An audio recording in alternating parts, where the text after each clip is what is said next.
Students, good morning to everybody.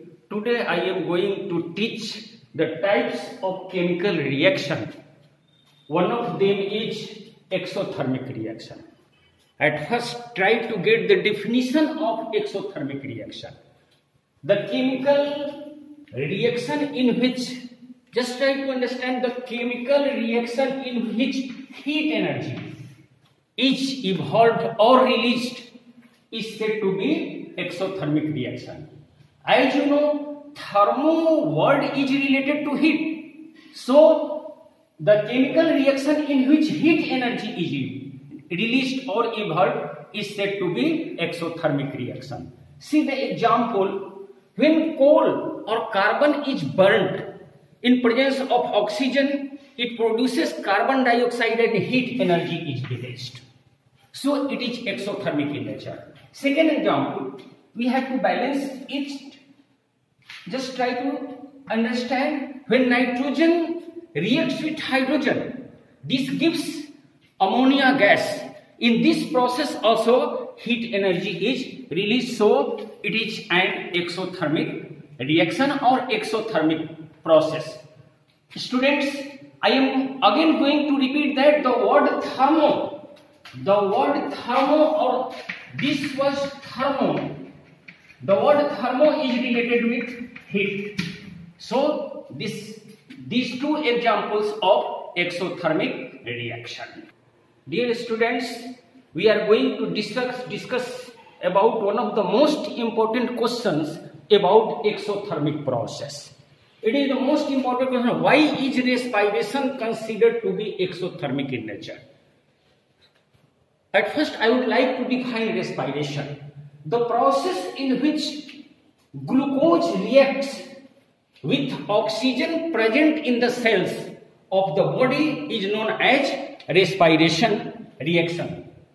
Since energy is released during this process, hence respiration is exothermic in nature.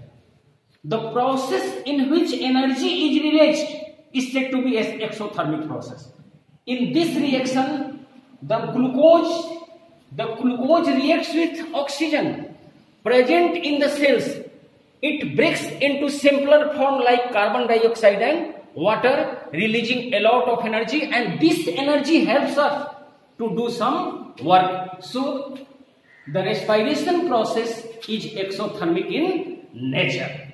Now, we are going to switch over the next topic. Now, students, we are going to talk about endothermic reaction.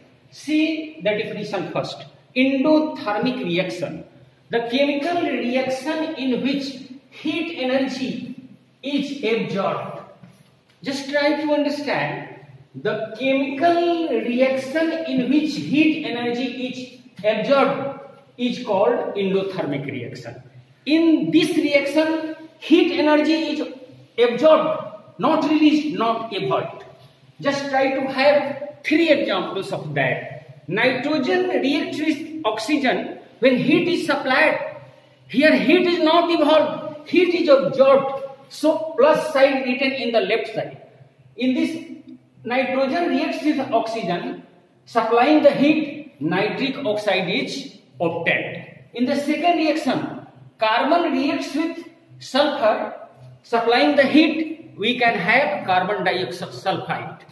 In the third reaction, you must see the third reaction cautiously. When potassium chloride is heated, in this reaction heat energy is supplied, not evolved. We are going to supply the heat energy to break potassium chloride into the simple form, potassium chloride and oxygen.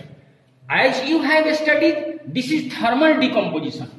All the thermal decomposition reactions are the examples of endothermic reaction. So, students, you must see cautiously third one. All the thermal decomposition reaction, reaction is known as endothermic. You can have other example. When calcium carbonate is heated, calcium oxide and carbon dioxide are obtained in this reaction also, this is thermal decomposition because calcium carbonate is split into the simpler form like calcium oxide and carbon dioxide. So these are the examples of endothermic reaction. As we are going to supply, we are going to provide the chemical reaction to complete the chemical reaction. And thank you so much.